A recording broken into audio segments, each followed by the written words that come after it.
से बोलिए विष्णु भगवान की जय, राधा कृष्ण जी की जय, लक्ष्मी मैया की जय। कार्तिक मास कृष्ण पक्ष की रमा एकादशी का महात्मा। युधिष्ठिर ने पूछा, हे जनार्दन, मुझ पर आपका स्नेह है, अतः आप कृपा करके बताइए, कार्तिक के कृष्ण पक्ष में कौन सी एकादशी होती है? भगवान श्री कृष्ण बोले, राजन, कार्तिक मास के कृष्ण पक्ष में जो परम कल्याणमयी एकादशी होती है वह रमा के नाम से विख्यात है। रमा परम उत्तम है और बड़े बड़े पापों को हरने वाली है। पूर्व काल में मुचुकुंद नाम से विख्यात एक राजा हो चुके हैं जो भगवान श्री विष्णु के भक्त और सत्य प्रतिज्ञ थे। निष्कंटक राज्य का शासन करते हुए उस राजा के यहाँ नदियों में श्रेष्ठ चंद्रभागा कन्या के रूप में उत्पन्न हुई। राजा ने चंद्रसेन कुमार शोभन के साथ उसका विवाह कर दिया। एक समय की बात है कि शोभन अपने ससुर के घर आए। उनके यहाँ दशमी का दिन आने पर समूचे नगर में ढिंढोरा पिटवाया जाता था कि एकादशी के दिन कोई भी भोजन न करे, कोई भी भोजन न करे। यह डंके की घोषणा सुनकर शोभन ने अपनी प्यारी पत्नी चंद्रभागा से कहा, हे प्रिय, अब मुझे इस समय क्या करना चाहिए, इसकी शिक्षा दो। चंद्रभागा बोली, प्रभु, मेरे पिता के घर पर तो एकादशी को कोई भी भोजन नहीं कर सकता।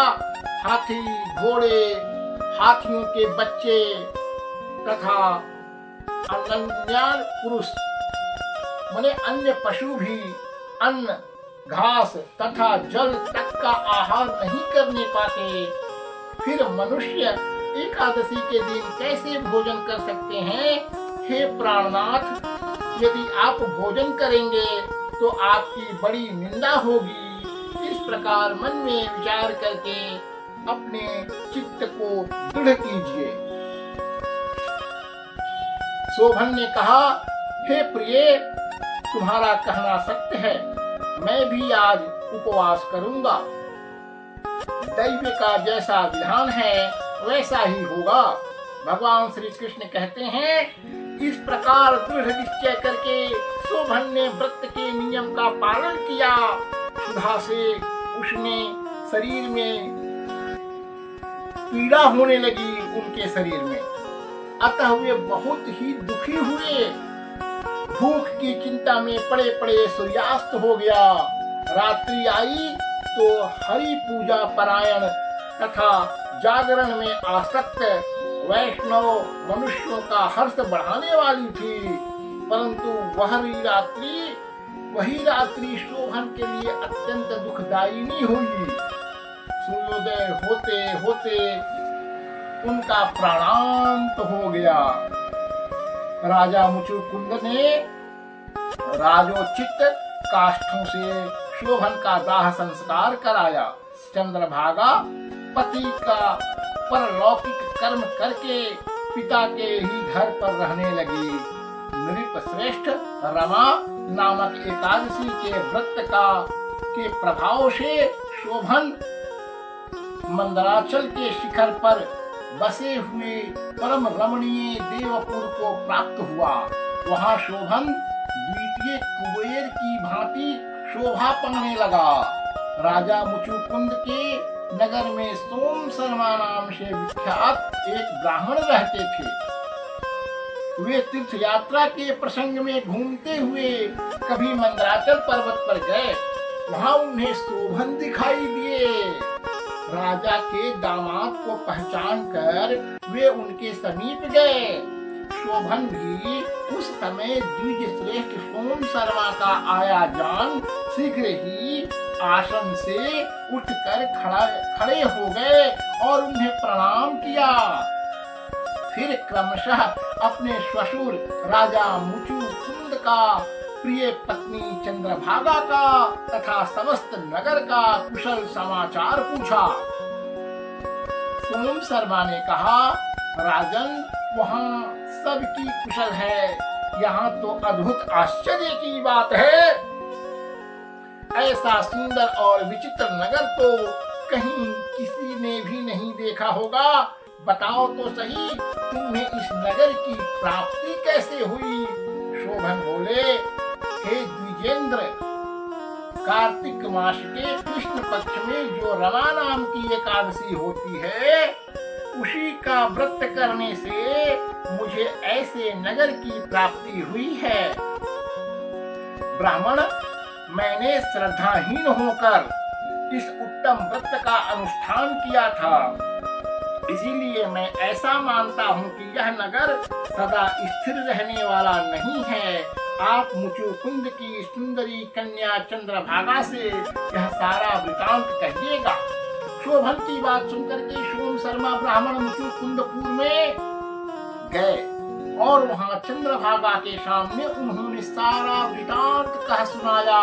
सोम शर्मा बोले, शुभे, मैंने तुम्हारे पति को प्रत्यक्ष देखा है तथा इंद्रपुरी के समान उनके दुर्धर्ष नगर का भी अवलोकन किया है।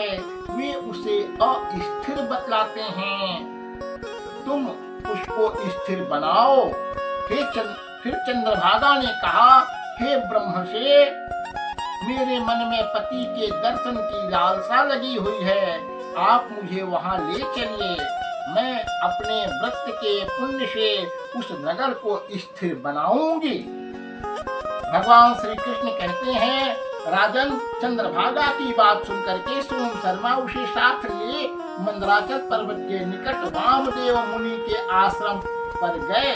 वहाँ ऋषि के मंत्र की शक्ति तथा एकादशी के सेवन के प्रभाव से चंद्रभागा का शरीर दिव्य हो गया तथा उसमें दिव्य गति को प्राप्त कर ली। इसके बाद वह पति के समीप गई। उस समय उसके नेत्र हर्षोल्लास से खिल रहे थे। अपनी प्रिय पत्नी को आई देख शोभन को बड़ी प्रसन्नता हुई। उन्होंने उसे बुलाकर अपने वाम अंग में सिंहासन पर बिठाया। तदंतर चंद्रभागा ने हर्ष में भरकर अपने प्रियतम से यह प्रिय वचन कहा, हे नाथ, मैं हित की बात करती हूँ, सुनिए। पिता के घर में रहते समय जब मेरी अवस्था 8 वर्ष से अधिक हो गई, तभी से लेकर आज तक मैंने जो भी एकादशी के व्रत किए हैं और उनसे मेरे भीतर जो भी पुण्य संचित हुआ है, उसके प्रभाव से यह नगर कल्प के अंत तक स्थिर रहेगा तथा सब प्रकार के मनोवांछित वैभव से समृद्धिशाली होगा। हे नृपश्रेष्ठ, इस प्रकार रमा के व्रत के प्रभाव से चंद्रभागा दिव्य भोग, दिव्य रूप और दिव्य आभरणों से विभूषित हो अपने पति के साथ मंदराचल के शिखर पर विहार करती हैं। राजन, मैंने तुम्हारे समक्ष रमा एकादशी का यह वर्णन किया है। यह चिंतामणि है तथा कामधेनु के समान सभी मनोरथों को पूर्ण करने वाली है। मैंने दोनों पक्षों की एकादशी व्रतियों का पापनाशक महत्व बताया है। जैसे कृष्ण पक्ष की एकादशी है, वैसे ही शुक्ल पक्ष की भी है। उनमें भेद नहीं करना चाहिए। जैसे सफेद रंग की गाय हो या काले रंग की, दोनों का दूध एक सा ही होता है। इसी प्रकार दोनों पक्षों की एकादशी समान फल देने वाली है। जो मनुष्य एकादशी व्रतों का महात्म सुनता है, वह सभी पापों से मुक्त हो जाता है और मुक्त होकर के विष्णु लोक में प्रतिष्ठित होता है।